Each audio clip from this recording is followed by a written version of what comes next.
Hello and welcome. It's Katelyn Henderson, your favorite realtor serving Middle Tennessee. In my last video about the NAR settlement, I shared that I would be discussing the importance of having an agent as a buyer and what the Tennessee Buyer's Rep Agreement actually covers. One of the proposed solutions for the settlement was for us to normalize this form being signed with buyers before even going to look at home tours.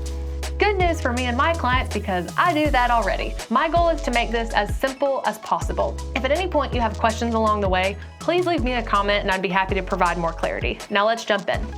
First of all, the Buyer's Rep Agreement is a document that is the foundation of our partnership, ensuring transparency, trust, and mutual understanding as we navigate the exciting journey of finding your dream home. It's your assurance that I'm here, sleeves rolled up, committed to finding you that dream home. It's a promise of loyalty, putting your interest in front and center. Think of it as saying, we agree to work together. The other thing that this agreement covers is actually how your buyer's agent gets paid.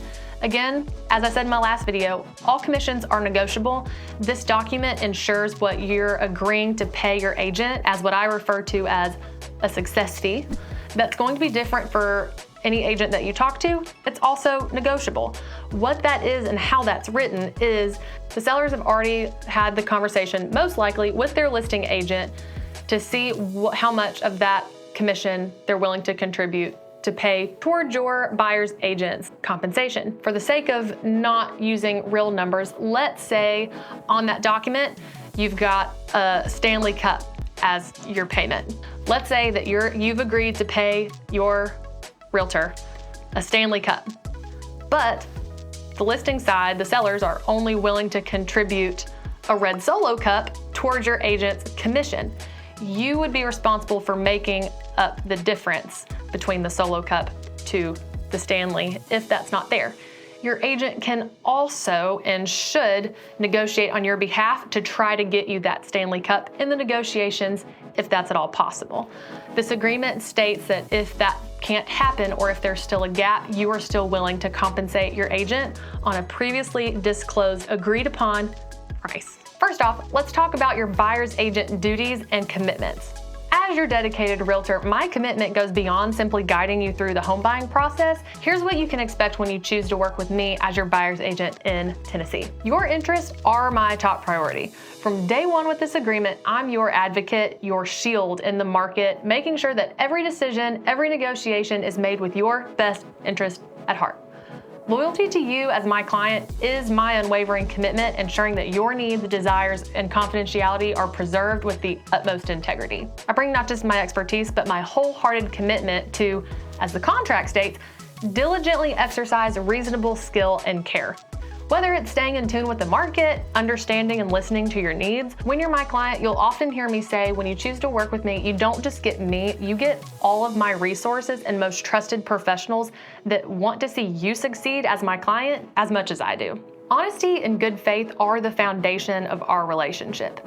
This means disclosing any adverse facts that could impact your decision, like maintaining confidentiality of your personal information and being transparent in every aspect of your journey. Say we're out looking at homes and I notice something a little stronger than a red flag, like an actively leaky roof that could turn your home into a nightmare, or if a home has flooded in the past and they've never had it properly remedied. It's my duty to you legally and morally to point this out.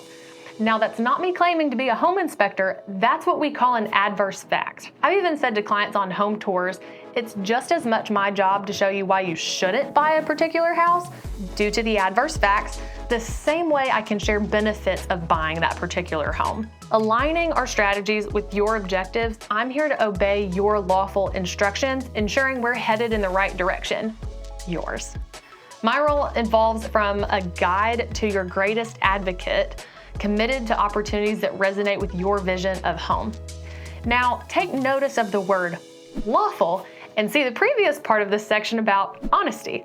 I will not lie or break the law for anybody. But I had a woman that hired me a while ago and I discovered she was trying to cover up one of those adverse facts while trying to sell her home. It broke my trust with her, and I had to be honest with the buyer's agent because it was a potential health concern and it was an adverse fact. There was visible active mold and standing water involved.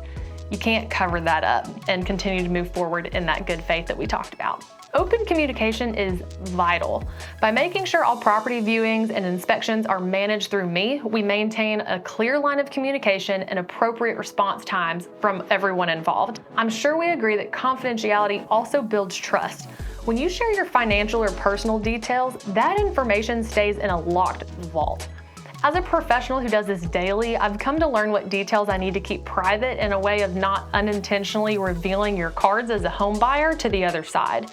This ensures that your negotiating position remains strong and your personal information secure. I have a story to share why this is important later in this video.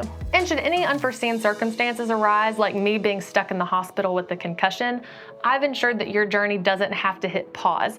That buyer's rep agreement actually empowers my managing broker to appoint another qualified agent to carry the torch, if necessary, guaranteeing that you're supported until I get back. Our journey together is also a commitment to fairness and equality. Discrimination has no place in our practice as we uphold the principles of respect, dignity, and equal opportunity for all in finding their dream home. Also, by agreeing to work exclusively together, you're ensuring that you receive my undivided attention and dedication.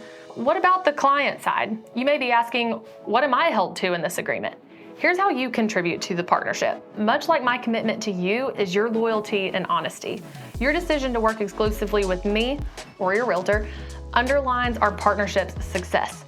In return for your trust and loyalty, I dedicate myself to advocating for your interests and providing expert guidance every step of the way.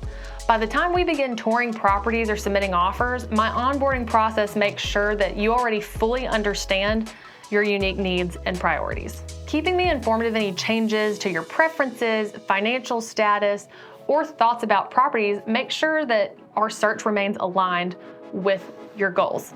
Your feedback is invaluable as we refine our strategy together. Once I had a buyer client ask me why we never looked at townhomes. I referenced my notes from our discovery call, and she had clearly told me she only wanted to look at single-family homes.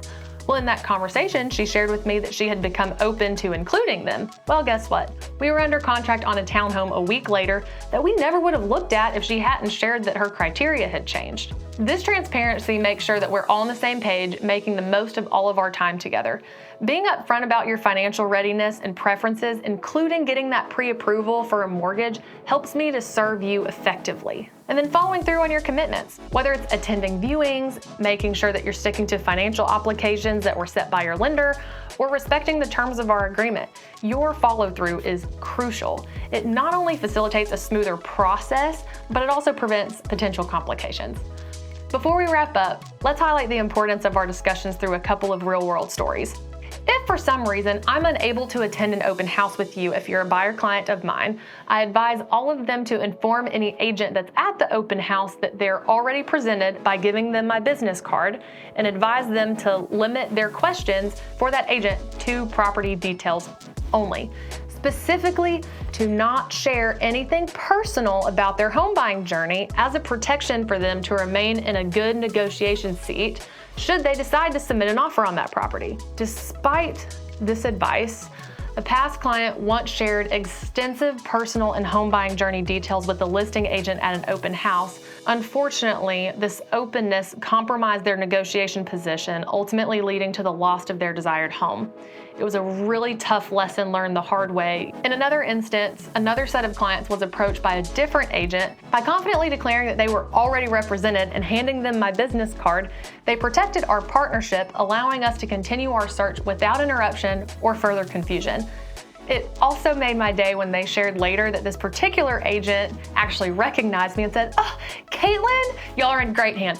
Please tell her to give me a call with any questions." Quick tip, always channel your communication through your agent when engaging with listing agents or vice versa. Think of it as maintaining your poker face in a high-stakes game. Together, we strategize to ensure your best interests are always at the forefront and you never know what thing you might unintentionally show to the other side. After all that, you might wonder, what if my plans change? Or what if I decide to buy in another state instead? Valid concerns.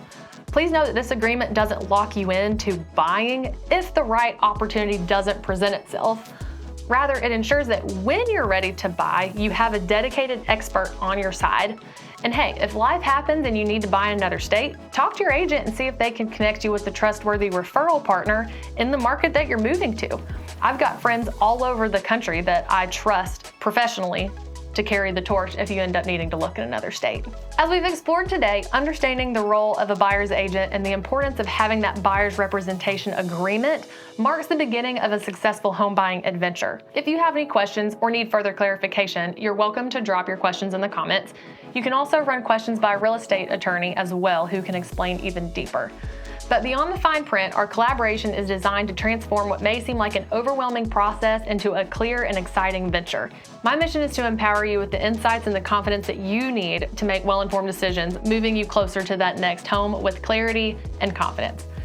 So, if you're seeking a guide who values communication, clarity, and camaraderie, we may just be a perfect match.